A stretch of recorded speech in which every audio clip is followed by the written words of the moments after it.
नमस्कार दोस्तों, इस वक्त हैं हम सांची के स्तूप पर, जो कि आप देख सकते हैं ये सांची का स्तूप वो स्तूप है जो हमारे 200 के नोट पर भी है। और 200 के नोट पर सोचने की बात ये है कि इसके 4 गेट हैं। 4 गेटों में कौन सा समझा जाए कि 200 के नोट पर है। लेकिन जो बोला जाता है कि जो पश्चिम का जो द्वार है, पश्चिम का द्वार हमारे 200 के नोट पर है, जिसमें हम उत्तर के गेट से एंट्री करी, फिर पूर्व का गेट देखा, फिर हमें दक्षिण का गेट देखा और अब पश्चिम का गेट पर हम खड़े हैं। पश्चिम का गेट की आप देख सकते हैं कि यहाँ पर जो तस्वीरें हैं ये आप देख सकते हैं। आप तक ये वो तस्वीरें पहुँचा रहे हैं, ये जो विश्व धरोहर जो के नोट पर भी आप देख सकते हैं इसको काम किया। ये आप देख सकते हैं कि जब इसके चारों गेटों पर इस प्रकार के जो लगे हैं चारों दिशाओं में, लेकिन इस बात को कैसे माना जाए कि ये यही इस पे जो है ना गेट पे लगा हुआ है। लेकिन इस पर जब आप देखेंगे, इस पर जो लिखा हुआ है वो बिल्कुल क्लियर लिखा हुआ है कि हमारे जो 200 के नोट पर जो सांची का जो स्तूप का जो गेट है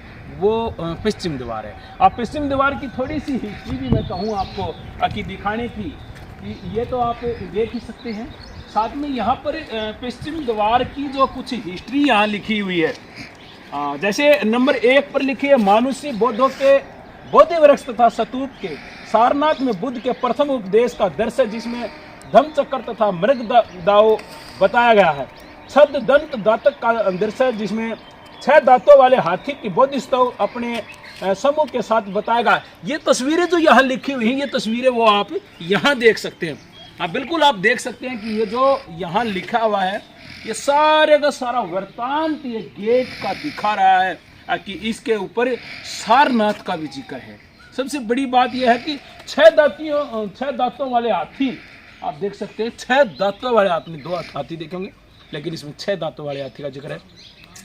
इसमें एक और भी है, महाकपि जातक बोधिस्तव 80,000 वानरों के मुखिया के साथ आम के वन में रहा करते थे। वहां एक आम काशी के शासक बृहदत्त के पास आता है तथा उसकी मूलत खोज कर सेना सहित वहां पर पहुंचते हैं। बोधिस्तव अपनी प्रजा की रक्षा करते हुए नदी सेतु बनाकर, आप ये देख सकते हैं कि नदी के सेतु के टाइप के जो ये जो हिस्ट्री यहाँ पर लिखी है ना, वो सारे के सारी बिल्कुल आपको यहाँ मिलेगी। जो दर्शय जो है इसके ऊपर जो दर्शाया गया है, ये जो तस्वीरें हमें आपको जी बहुत जी, आज सांची स्तूप पर पहुँचे हैं तो क्या कुछ देखा है, क्या कुछ नज़ारा है, एक बार बताएं। जी नमो बुद्ध है, जय भीम और बहुत बहुत साधुवाद आपका MN न्यूज का। आज हम जो है सांची के स्तूप पर हैं और सांची के स्तूप का जिक्र जो है पूरे विश्व के अंदर किया जाता है और ये बौद्धों के इतिहास को बताने का काम कर रहा है। लेकिन बड़े दुख के साथ मैं आपको बताना चाहूँगा, मेरा जो हृदय है बड़ा मतलब आज दुखी हुआ है कि हमारे कितनी पुरानी संस्कृति थी बौद्धों का। और हम लोग जब इतिहास के पीछे जाते हैं, जब हम लोग बैक उसमें देखने की कोशिश करते हैं, तो आप महसूस करिए कि किस तरह से हम बौद्धों की विरासत को नष्ट किया गया था। और जो हमारे जो बौद्ध भिक्षु समय पे हुआ करते होंगे, उनका नरसंहार जैसे बताते हैं कि इतने भिक्षुओं को मारा गया होगा, कत्लेआम किया होगा, कहाँ कहाँ फेंका होगा। इतनी अच्छी जो धरोहर है, इसको जो बनाया गया है, ये मतलब आपको मैं बताऊँ कि मतलब तारीफ़ काबिल है। मतलब इसका कोई वो नहीं है। आपको देखो एक चीज़ मैं छोटी सी दिखाना चाहूँगा यहाँ पर। एक ये देखिए, ये बुद्धा की जो है स्टैचू है। ये बुद्धा की स्टैचू पत्थर से बनाई गई है। आप सोचिए कि सर को तोड़ा गया है। ये जो सर को तोड़ा गया है, इसका कारण क्या है? क्यों नफरत है लोगों को? कौन से लोग थे? ये हमारे इतिहास में पढ़ाया जाता है। अभी जैसे भारत के अंदर मुसलमानों का भी विरोध हो रहा है। कोई बता सकता है कि क्या बुद्ध की स्टैचू को मुसलमानों ने तोड़ा था? क्या कोई बोल सकता है कि बुद्ध की स्टैचू को ईसाइयों ने तोड़ा था, कोई सिखों ने तोड़ा था? बुद्ध की स्टैचू को आखिर तोड़ा किसने? बौद्ध लोगों को नष्ट किसने किया? बौद्धों की विरासत को किसने ख़त्म किया? बौद्धों का नरसंहार किसने किया? हम लोग उस पर नहीं जाना चाहते कि भाई इस तरह की मानसिकता हम लोगों ने मतलब रखनी चाहिए, ईर्ष्या करनी चाहिए। हम शांति को मानने वाले लोग हैं। लेकिन जो भारत के लोग हैं, जो विश्व के लोग हैं, उन लोगों को तो कहीं ना कहीं समझ में आना चाहिए कि बौद्धों की कितनी पुरानी हिस्ट्री है, कितना पुराना इतिहास है, कितना अच्छा मतलब बौद्धों की धरोहर है, और फिर भी हमारे जो लोग हैं वो बौद्ध संस्कृति को समझने का प्रयास नहीं कर रहे, वो ये नहीं जानने की कोशिश कर रहे कि किस तरह से जो है बौद्धों की धरोहर को नष्ट किया गया है। तो कहीं ना कहीं ऐसी चीज़ों को देख करके हृदय परिवर्तित होना चाहिए, और ये लगना चाहिए कि वास्तव में जो विश्व के अंदर अगर कोई शांति का जो मार्ग है वो बुद्ध का है, और जो बुद्ध जो थे वही मानव कल्याण के लिए सबसे महत्वपूर्ण एक इंसान थे, और उनके जो रास्ते थे वो ही इंसान को इंसान बनाने का रास्ता बताते हैं। तो आप देखा अभी, जैसे मैंने एक स्टैचू आपको वहाँ पे दिखाया था, और एक स्टैचू यहाँ पे देखिए, ये देखिए यहाँ भी यही चीज है, एज इट इज।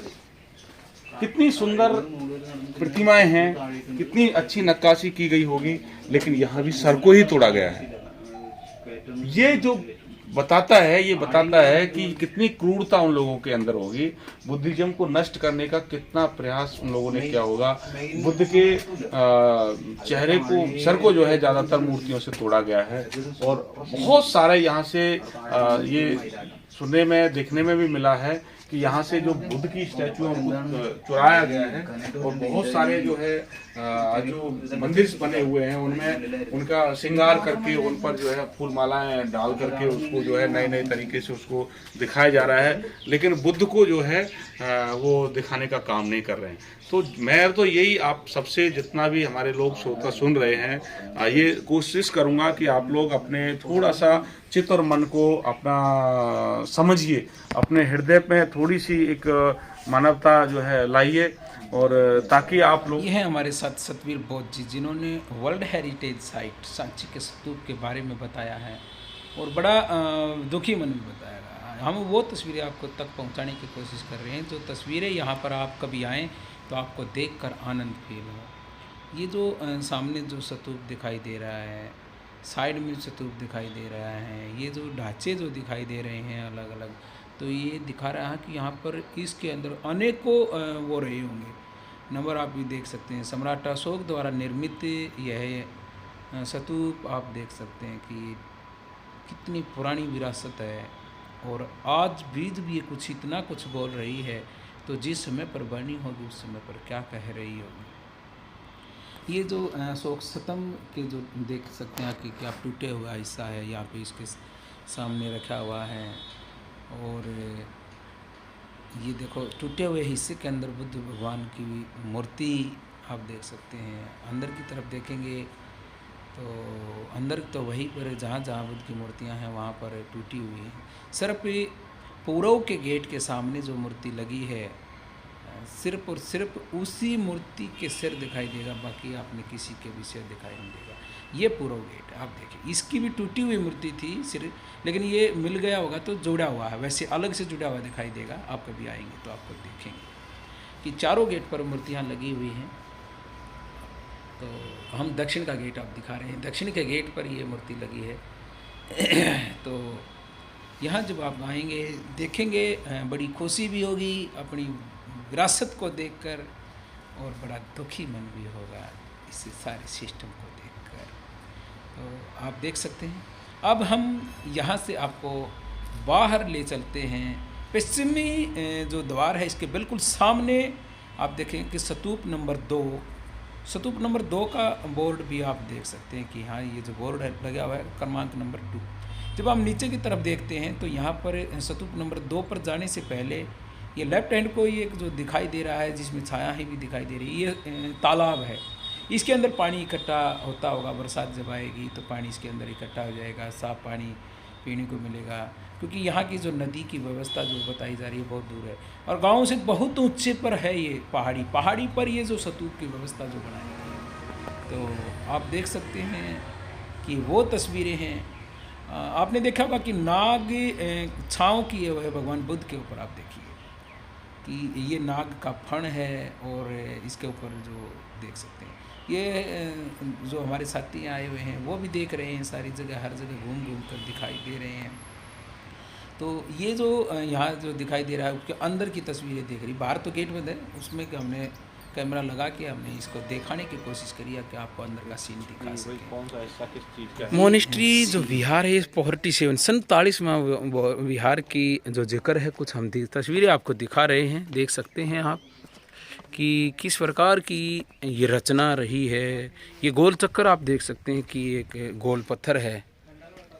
ये खंडर जो आप देख सकते हैं, ये सांची के स्तूप के अंदर की, जो आप घूमकर कभी जीवन में आने को आपका अवसर मिले आपको, तो ये अंदर आकर जब आप देखोगे, ये अंदर का जो दृश्य है वो भी हम आप लोगों तक दिखाने की कोशिश कर रहे हैं कि आप ये देखिए किस प्रकार की रचना रही होगी, किस प्रकार से उस समय पर भी ऐसी ऐसी पत्थरों को काट कर ऐसी ऐसी क्या कलाकृति रही होगी। आप देख सकते हैं कि क्या कितना समृद्ध देश रहा होगा, कि इतने पत्थरों को किस एंगल में इनको जो है ना आप देख सकते हैं।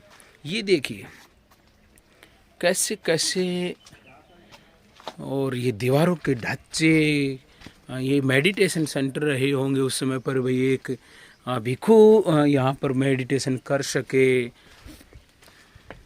ये देख सकते हैं कि ये दूसरा सीन है। ये इतना बड़ा बड़ा, कितना खुला, एक भिक्षु के लिए मेडिटेशन करने के लिए। इस प्रकार से बीच की ये गैलरी रही होगी। ये अंदर से फिर आप देख सकते हैं ये कैसी उस समय की रचना रही होंगी। ये यहाँ पर भिक्षु बैठने की व्यवस्था रही होगी, ऐसी ही ये है। मैं कोशिश करूँ कि आपको वो तस्वीरें दिखा सकूं जो आप लोग कभी यहाँ नहीं आए हों, नहीं देख पाए हों। तो आप देख सकते हैं हम इन खंडरों के बीच में चलते हुए इन ढांचों को दिखाने की कोशिश कर रहे हैं कि उस समय पर कितनी चौड़ी चौड़ी दीवारें रही होंगी। आप देख सकते हैं ये कितना बड़ा जो है ना। हमने 46 मोनेस्ट्री का जो अभी यहाँ पहुँचे हैं। आप ये देखिए, ये दृश्य है, ये दृश्य है उस समय का 2500 साल पहले की गौरवशाली परंपरा का ये दृश्य। आप देख सकते हैं कि ये देखिए, ये बिल्कुल देखो, ये किसी मोनेस्ट्री के ऊपर का जो भाग है ये वो हो सकता है। और ये देखिए, ये जो पत्थर जो बिखरे हुए आप सभी को दिखाई दे रहे हैं, ये सब जब खुदाई हुई, खुदाई के अंदर जब ये निकले, तो निकले हुए पत्थरों का या निकले हुए ढांचे का यहाँ पर आप देख सकते हैं जिक्र है।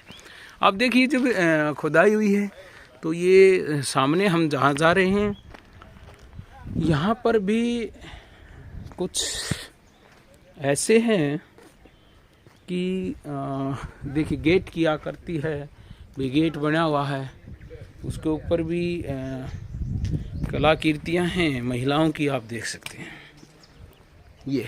और ऊपर ही और पत्थरों को काट के, और इसका जो हम दिखाएं आपको कि गेट है, ये कुछ साथी यहाँ फोटो वगैरह ले रहे हैं। ये देखिए इसका गेट बंद है। ऊपर भी एक चुबारा टाइप दिखाई दे रहा है, नीचे भी ये बहुत विहार है। अंदर भगवान बुद्ध की मूर्ति है और ये गेट लगा हुआ है। बुद्ध की मूर्ति है, भगवान बुद्ध की मूर्ति है, आप देख सकते हैं। और उसकी राइट हैंड की बाजू उसकी जो है टूटी हुई दिखाई दे रही है। ज़्यादातर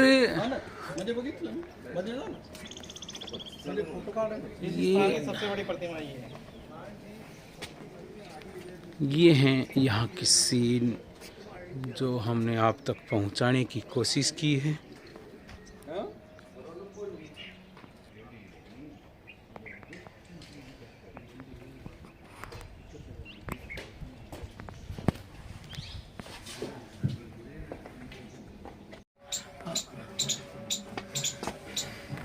ये देखिए बुद्ध की स्टैचू को किस प्रकार से तोड़ा गया है। आप देखेंगे पूरे भारत में जो है जितने भी बुद्ध की स्टैचू हैं सारे सर और उनके हाथ जो है ज़्यादातर तोड़े गए हैं। ये इन्होंने निकालने का भी प्रयास किया गया होगा, लेकिन ये पत्थर की नक्काशी है एक्चुअल में। इस पत्थर को निकाला नहीं जा सकता, वजन बहुत ज़्यादा है, तो पत्थरों में ये चीज़ बनी हुई है। अगर जो प्रतिमाएं होंगी उनको तो ले गए होंगे निकाल करके। तो ये देखने वाली बात है कि इन्होंने छोटी छोटी जगह में जा करके भी बुद्ध की स्टैचू को खंडित किया है। ये बहुत मतलब दुर्भाग्यपूर्ण इस देश का रहा है। बहुत अच्छी मतलब कितनी अच्छी हिस्ट्री है, कितना अच्छा इतिहास है, कितनी मतलब चीज़ें हैं। अब बुद्ध का स्टैचू है बहुत बड़ा, अंदर उसकी कितनी सुंदर प्रतिमा बनी हुई है, चमगादड़ लगे हुए हैं। तो ये भारत सरकार की, हरियाणा स्टेट, ये मध्य प्रदेश सरकार की रिस्पॉन्सिबिलिटी बनती है कि इसकी साफ़ सफाई अच्छे से हो, इसका सौंदर्यीकरण हो, और इसमें जो चमगादड़ लगे हुए हैं इनसे निजात पाने के लिए कुछ ऐसा होना चाहिए। और हम तो ये कहते हैं कि ये विपश्यना सेंटर यहाँ पे बनना चाहिए। हमारे बौद्ध भिक्षुओं को यहाँ वंदना करने की परमिशन मिलनी चाहिए। आर्कियोलॉजी डिपार्टमेंट से हटा करके हमारे लोगों को, हमारे उपासकों को, हमारे भिक्षुओं को जो है यहाँ की परमिशंस होनी चाहिए, ताकि वो यहाँ बैठ करके साधना कर सकें।